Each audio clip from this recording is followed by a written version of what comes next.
Sobat sekalian, bertemu dengan saya Hikmahanto Juwana.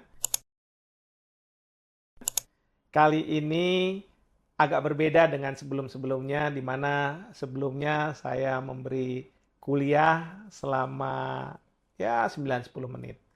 Kali ini saya mengundang narasumber mahasiswa saya, Akila dan Anjani. Nah, Hai, Salam kenal. salam kenal. untuk Akila dan Anjani ketahui, Akila dan Anjani ini levelnya seperti calon presiden. Kenapa? Karena saya melakukan ini pada waktu 2014 ketika Pak Jokowi dengan Pak Prabowo sebagai calon presiden mengungkapkan visi dan misinya. Jadi ini levelnya sama nih. Enggak, ampun. Baik, jadi sobat sekalian, saya akan bertanya kepada dua mahasiswa saya di Fakultas Hukum UI terkait dengan mata kuliah hukum internasional. Tapi sebelumnya saya akan minta kepada Akila dan Anjani untuk memperkenalkan diri. Silakan, siapa duluan nih? Oke, salam kenal semuanya. Nama saya Akila Zenobia. Saya singer-songwriter dan juga mahasiswi Fakultas Hukum UI angkatan tahun 2022 dari Prodi Kelas Khusus Internasional. Nice to meet you. Oke, perkenalkan semuanya, nama saya Anjani dan saya saat ini adalah mahasiswa di Fakultas Hukum Universitas Indonesia tahun ketiga dan prodi saya adalah reguler. Jadi kalau misalnya di FHU itu ada macam-macam program studinya ya. Ada Betul yang sekali. KKI, kelas Khusus khusus internasional. internasional, dan yang reguler. Lalu ada yang paralel ya.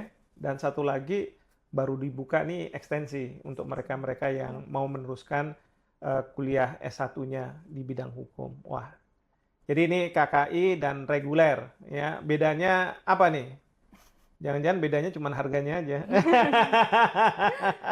Mulai dari aku. Ya, firstly, the most prominent one adalah kita belajar pakai bahasa Inggris ya, Prof. Oh ya. iya. Jadi bahkan kalau misalnya Anjani menggunakan kodifikasinya cukup dengan bahasa Indonesia gitu, translation dari bahasa Belanda ke bahasa Indonesia. Aku punya yang namanya Penal Code, Civil Code, dan juga Commercial Code gitu, Prof. Oke. Ya, Jadi jadi bahasa Inggris ya. ditranslate lagi dari Belanda ke Indonesia ke Inggris. Bahasa Inggris. I see. Kalau di reguler sendiri, yang selalu udah dibilang Akila juga, kita itu belajar pakai bahasa Indonesia. Jadi dari pelajaran di kampus, terus juga bagaimana dosen menjelaskan pakai bahasa Indonesia. Tapi ada mata-mata kuliah di mana yang bahannya juga berbahasa Inggris seperti itu. Dan yang membedakannya lagi adalah dari segi pilihan peminatannya. Kalau misalkan di kelas KKI atau kelas internasional cuma ada 3, itu ada hukum ekonomi, economic law, Economy Business, International Public Law, dan Private International. Private International Law. kalau di reguler itu ada 16 Wah, pilihan. banyak benar ya 16 ya. Oleh Wow. peminatan. Ya, betul sekali. Termasuk ada yang peminatan untuk ini, hukum internasional. Betul sekali. Oke, internasionalnya yang public international International law ya. law dan ada juga private international Private law. international law. Oke. Baik, jadi sobat sekalian, itulah di Fakultas Hukum UI. Nah, sekarang saya mau tanya nih, kan kalau mata kuliah hukum internasional, suka atau tidak suka harus diambil ya. Wajib. Karena ini wajib, ya kan? Betul sekali. Nah, gimana nih? Ada nggak hal yang bisa didapat dari mata kuliah hukum internasional ini? Silakan. Oke, mungkin kalau dari pendapat saya, apa sih bedanya mata kuliah hukum internasional ini dengan mata-mata kuliah yang lain seperti contohnya hukum pidana, hukum perdata, atau hukum tata negara? Itu bedanya adalah yang paling terlihat banget subjek hukumnya sih, Prof. Jadi kalau di hukum internasional publik, subjek hukumnya itu adalah subjek-subjek hukum internasional seperti negara, organisasi internasional, dan subjek-subjek hukum internasional lainnya. Tapi kalau misalkan di hukum-hukum yang lainnya, contohnya hukum perdata, hukum pidana, itu subjek hukumnya individu, badan hukum, dan juga mungkin kalau misalnya tata negara itu antara individu dengan pemerintah seperti itu. Oke. Iya, I agree. Jadi bedanya ada di scope-nya ya, Prof ya. Mungkin yang satu naturalist persons, yang satu right persons. Dan aku sebagai mahasiswa yang mengambil business law, basically kalau international tuh huge, lebih ke sovereign, kedaulatan gitu. And bahkan menurut aku sebagai business law, kadang kita itu kurang aware hal-hal yang perdagangan, bisnis itu ada hubungannya juga loh sama kedaulatan gitu. Betul, memang kalau misalnya kita bicara perdagangan internasional ya, WTO law atau ASEAN law, itu kan aturan-aturan yang disepakati oleh negara, Ya, treaties. treaties gitu Free kan. trade agreements, Betul. bilateral treaties. Dan itu nanti diterjemahkan ke dalam hukum nasional, Ya, ya kan? At the end of the day, ya subjek hukum perdata yang akan terkena aturan-aturan tersebut gitu ya. Jadi ada korelasinya juga ya antara hukum internasional dengan hukum-hukum yang orang bilang nasional. Hukum nasional. Tapi saya tertarik nih kalau tadi Anjani cerita tentang subjek hukum internasional karena di kuliah yang saya sampaikan juga saya katakan bahwa kalau kita bicara hukum internasional publik maka subjeknya adalah ya negara ya atau ya subjek hukum internasional selain negara. Nah, pertanyaannya adalah kalau kita bicara tentang hukum internasional dan subjeknya adalah negara, boleh nggak Akila nih sampaikan di sini kira-kira dalam kaitan dengan Indonesia, ya, kira-kira Indonesia boleh nggak punya kepentingan untuk dinegosiasikan dengan negara lain gitu ya dalam konteks perjanjian antar negara ini? Perjanjian, I would say kalau misalnya ada free trade agreements, interest mungkin untuk kayak foreign direct investment seperti itu ya, Prof ya, itu economic interest yang bisa dikemukakan oleh Indonesia untuk negara lain. Tapi I would say once again itu relate kembali ke treaties yang mereka punya karena masing-masing participants yaitu nations yang sedang punya agreement itu mereka harus saling consent kan, mereka harus saling setuju dan pasti mereka masing-masing pun punya interest satu sama lain gitu. Jadi obviously menurut aku they have to strategize antara interestnya Indonesia, misalnya kita tahun ini mau naikin GDP segini gitu, sementara negara lain oh tapi kan kita ada konflik cross borders yang sementara kalau kita mau investment di cross borders ini bagaimana gitu. Ini memang yang seringkali jadi topik ya, karena negara itu kan punya kewajiban untuk melindungi warga negaranya, termasuk ketika warga negara itu orang ataupun badan hukum melakukan investasi di negara lain, tentu mereka ingin aman investasinya. Iya dong. Sehingga di sini negara yang hendak melindungi itu biasanya membuat perjanjian, bernegosiasi membuat perjanjian untuk melindungi para warga negaranya, kan gitu ya. Jadi disitulah kemudian level hukum internasionalnya ada untuk kepentingan di level nasional. Oke, kalau boleh yang berikutnya saya bisa tanya di sini. Mungkin ke Anjani ya, kira-kira ada nggak sih yang bisa diambil atau dipetik dari mata kuliah hukum internasional ini untuk Anda yang mendalami ilmu hukum? Oke, kalau dalam konteks mendalami hukum internasional itu sendiri, yang bisa dipetik itu adalah seringkali kita nggak sadar itu ada nyata di dalam kehidupan kita sehari-hari. Contohnya misalkan terkait mata kuliah lebih spesifik lagi di hukum internasional, yaitu ada salah satunya hukum perjanjian internasional, di mana seperti tadi yang pertanyaan Prof ke Akila bahwa boleh nggak sih suatu negara itu punya kepentingannya masing-masing nih. Nah disitulah hukum perjanjian internasional itu ada karena tidak semua negara itu obligate untuk terikat terhadap suatu perjanjian internasional yang ada. Jadi itu bisa menyesuaikan dengan kepentingan nasional mereka. Apakah sejalan dengan visi misi negara tersebut yang bersangkutan, dan apabila biasanya memberikan benefit, itu tentunya mereka akan menyatakan diri atau dalam bahasa hukumnya adalah ratifikasi untuk suatu perjanjian internasional itu bisa dilakukan di sebuah negara kita secara hukum nasionalnya seperti itu. Jadi contohnya adalah yaitu ada Paris Agreement di mana itu pengaturan terkait lingkungan. Ya. Jadi banyak negara-negara yang memang memutuskan tidak mau meratifikasi agreement tersebut, ya mungkin karena tidak sejalan dengan kepentingan nasional mereka seperti itu. Nah ini Anjani ya, tertarik juga nih Anjani cerita tentang Paris Agreement. Karena kalau kita bicara tentang masalah lingkungan tadi ya, itu kan cross border ya. Betul. Tapi kenapa kok Presiden Trump mau Keluar. keluar katanya? Makanya tadi saya senyum-senyum dia. Oh, gitu ya.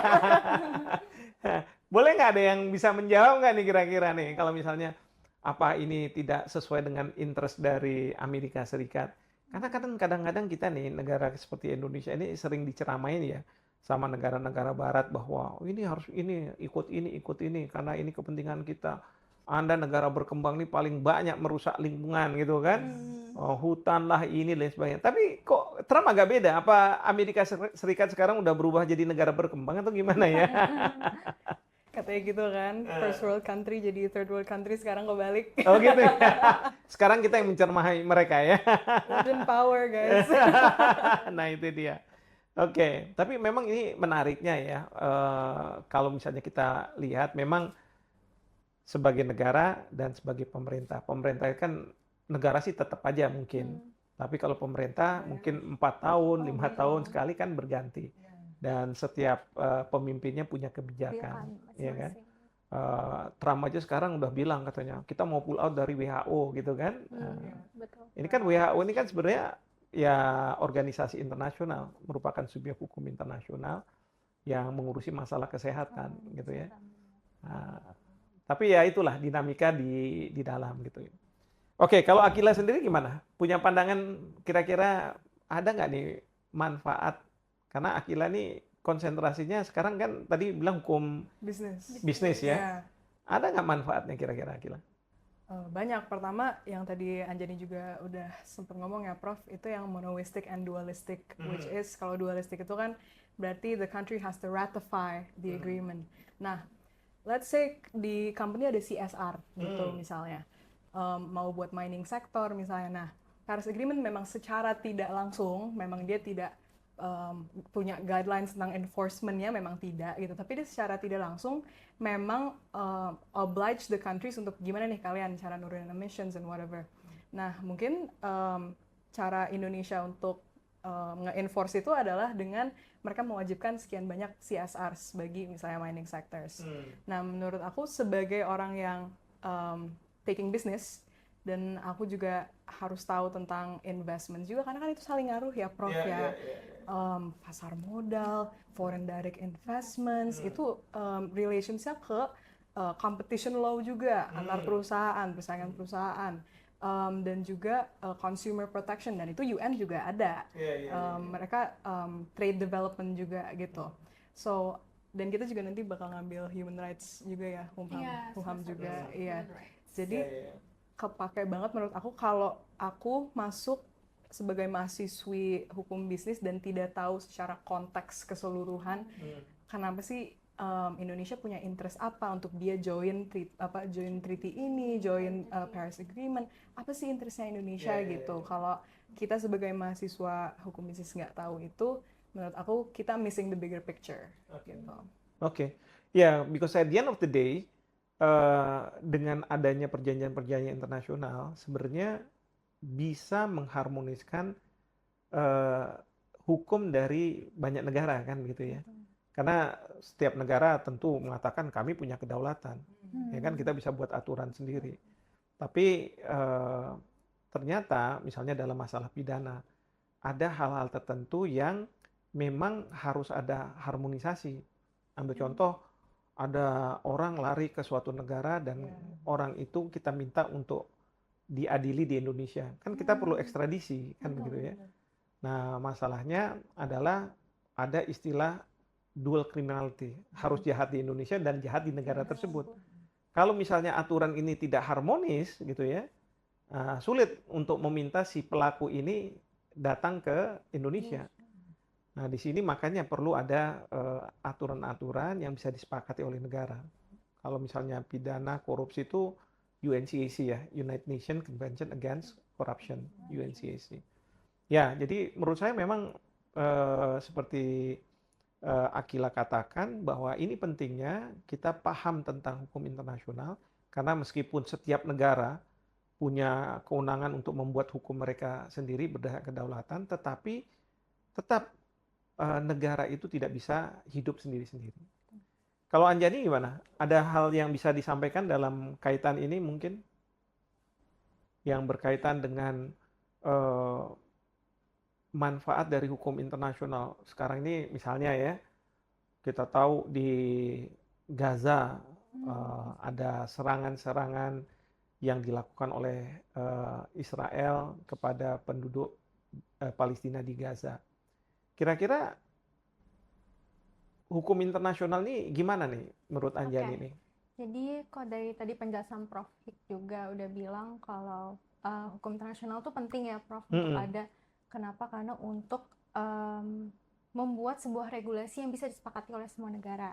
Mungkin kalau terkait tadi yang Prof bilang tentang perang yang sedang terjadi di Gaza antara Israel dan Palestina itu sangat berkaitan dengan hukum humaniter internasional. Dan wujud hukum internasional di situ seperti apa? Lebih ke bagaimana hukum internasional itu bisa men-tackle isu yang udah terjadi.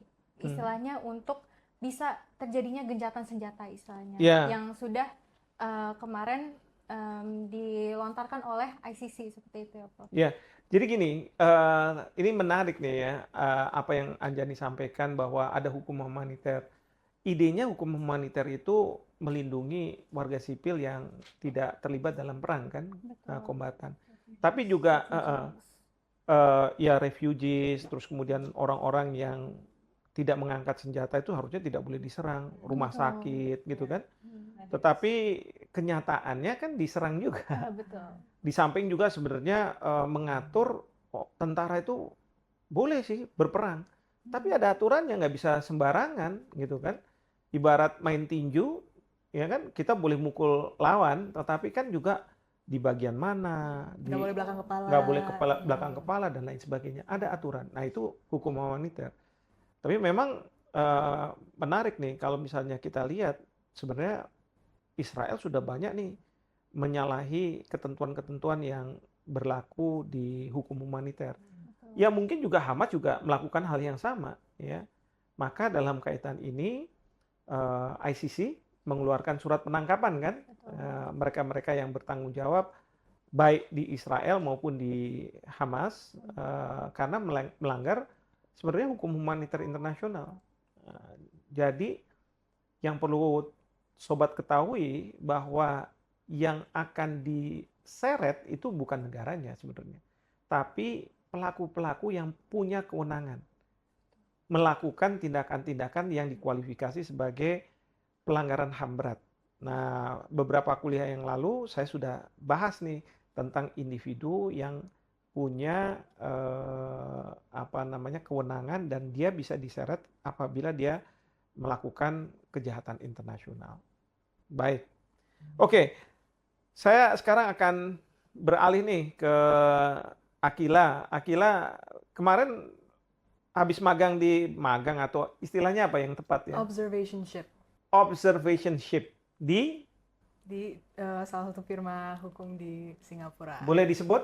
Boleh, di Drew & Napier. Drew & Napier, dan saya tahu itu, saya pernah juga berpraktek dan pernah diminta untuk jadi ahli dalam perkara yang mereka tangani. Dan ini firm besar di Singapura, sobat sekalian. Ya, dan ini Anjani, Akila berkesempatan untuk melakukan observationship di Drew & Napier. Berapa lama? Beberapa minggu. Beberapa minggu. Nah lucunya nih, saya dengar dari Akila, jadi pada waktu beliau ada di sana, beliau buka perkara ya, ada satu perkara. Ya, saya dikasih perkara, gimana ceritanya coba? Jadi ini tuh SICC case pertama kan, waduh. Ini SICC itu Singapore International Commercial Court. Commercial Court. Yes, Dan ini yang pertama guys, jadi ini bisa dibilang sejarah. Dan ya aku dikasih baca itu sama mentor-mentor aku, which is directors dari Intellectual Property Divisionnya Joanne Napier. Terus mereka minta aku baca, di situ aku lihat ada namanya Prof. Hikmanto. Nah ini kan masih di tengah Singapura nih, aku ngechat teman-teman aku yang ngambil hukum inter, ini Prof. Hikmanto kan gini-gini, oke gitu. Nah, terus pas pulang ternyata Prof. Hikmanto lagi di interview di radio. Ya, terus papa aku juga kayak, ini guru besar kak, gini-gini gitu kan. Jadi imagine my surprise pas di chat diundang ke podcast ini. Emang udah jodoh guys. Di chat lewat Instagramnya. Makanya harus subscribe. Subscribe, follow Instagramnya Prof. itu dia. Hikmanto. Oke, jadi memang ini perkara di Singapore International Commercial Court.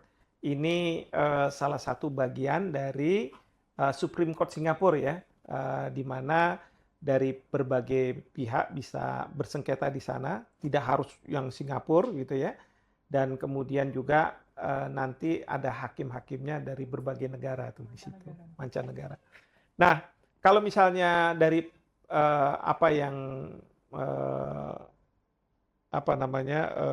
Akila lihat gitu ya,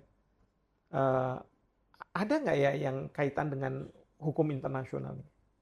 Banyak banget, dan menurut aku yang paling evident ya Prof, itu adalah pengakuan misalnya arbitration awards atau ya hasil dari peradilan gitu.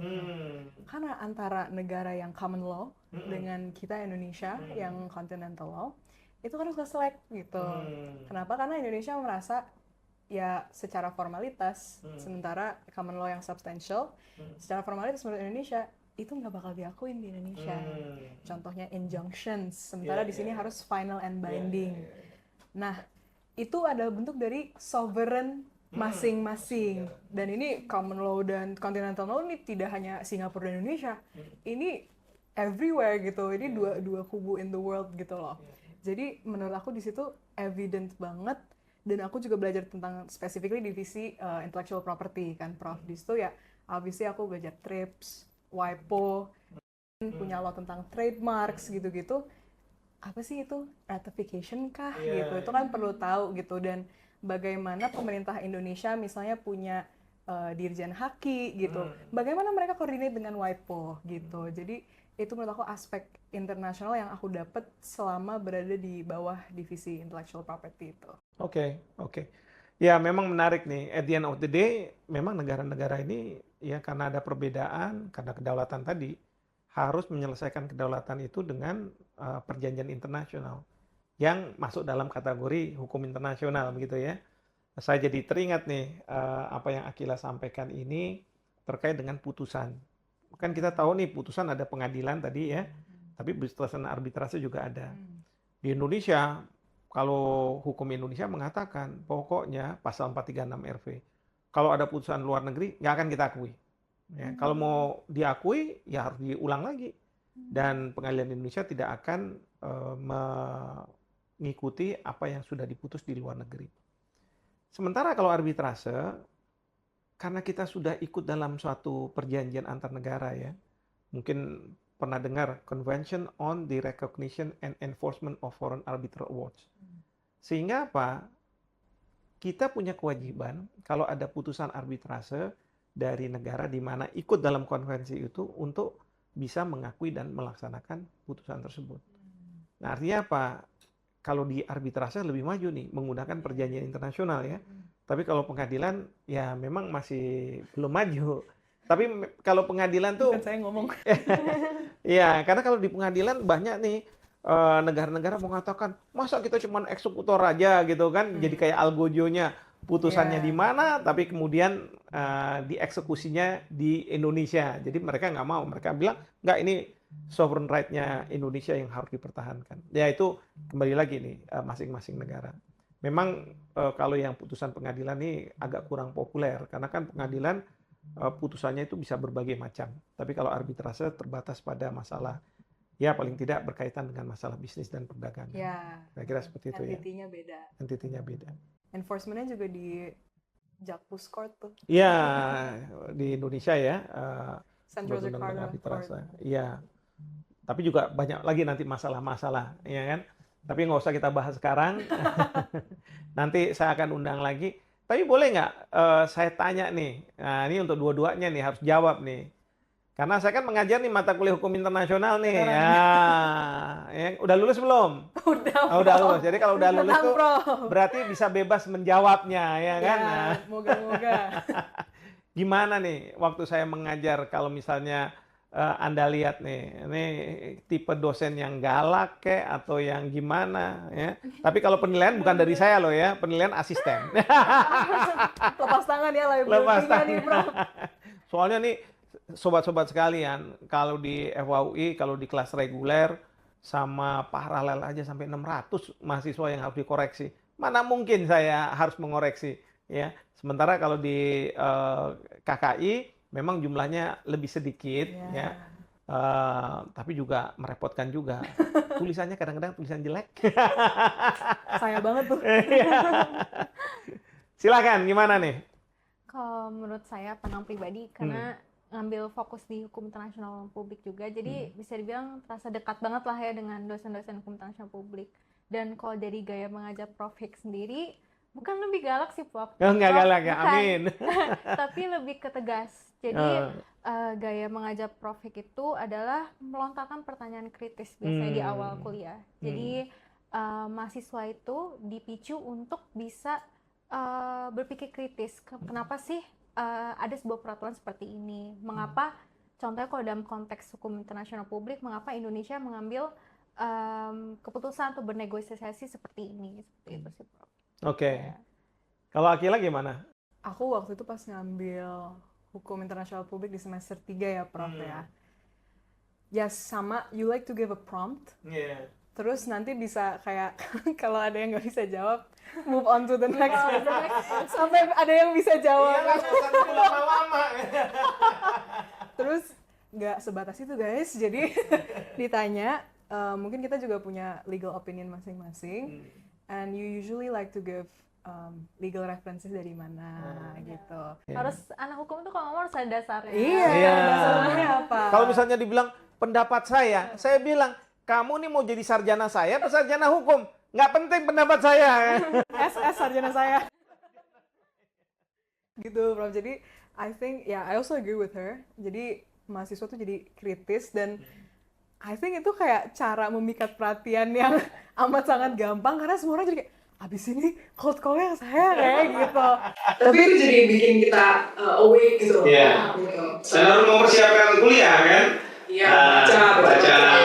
Lebih ngerti foundation. Iya, jadi biar masuk itu nggak pertanyaan basic gitu. Iya. Masuk itu kayak udah bisa kritis mempertanyakan gitu loh, karena udah baca duluan gitu. Karena ketahuan nih guys kalau Ya, saya memang biasanya 15-20 menit pertama itu harus tanya dulu sama para mahasiswa. Ya, sehingga untuk saya 3 hal sih sebenarnya. Pertama adalah level dari mahasiswa itu sampai di mana, biar waktu saya mengajar saya bisa memberi pemahaman gitu kan, yang levelnya itu harus seperti ini gitu ya. Yang kedua, saya juga mau tahu nih mahasiswa mempersiapkan diri enggak, ya kan? Karena di Indonesia ini kadang-kadang, udahlah pokoknya persiapan itu untuk ujian aja, tapi nggak untuk kuliah, ya kan? Itu yang saya agak gondok gitu ya. Karena kalau saya bandingkan dengan mahasiswa dari luar negeri, mereka sudah siap gitu ya. Oh iya, ini SAP-nya ini, saya harus menyiapkan ini. Dan yang ketiga, kenapa saya bertanya? Supaya atensi ke saya. Jadi supaya semua udah khawatir. Ya, Akila sama Anjani ini bukan mahasiswa yang COVID ya. Masa COVID bukan kan ya? Atau bukan ya? Setelah pasca. Udah 2022. 2022 ya. Saya masih ingat waktu COVID itu. Saya tanya tuh, ya kan, wah saya dengar kebetulan ada ponakan saya yang juga mahasiswa waktu itu. Dia bilang, wah semua pada WA, wah guys, apa nih kira-kira jawabannya? Wah gini. Nggak berdiskusi untuk Iya, berdiskusi. Kalau kita kan nggak bisa ya. Kalau ini nggak bisa, kalau ini begini kan, wah ada tanya gitu ya. Mana saya bilang, pokoknya kalau mau kuliah sama saya online, harus mandi. Awas kalau nggak mandi, saya keluarin gitu ya. Ada yang nggak mandi, keluar saya bilang, di remove aja. Kita tahu angkatannya nih. Kalau yang angkatan non-COVID ini kan pasti hadir, pasti udah mandi dong kan, nggak mungkin nggak. Kalau dulu kan tiduran aja bisa dapat ijazah.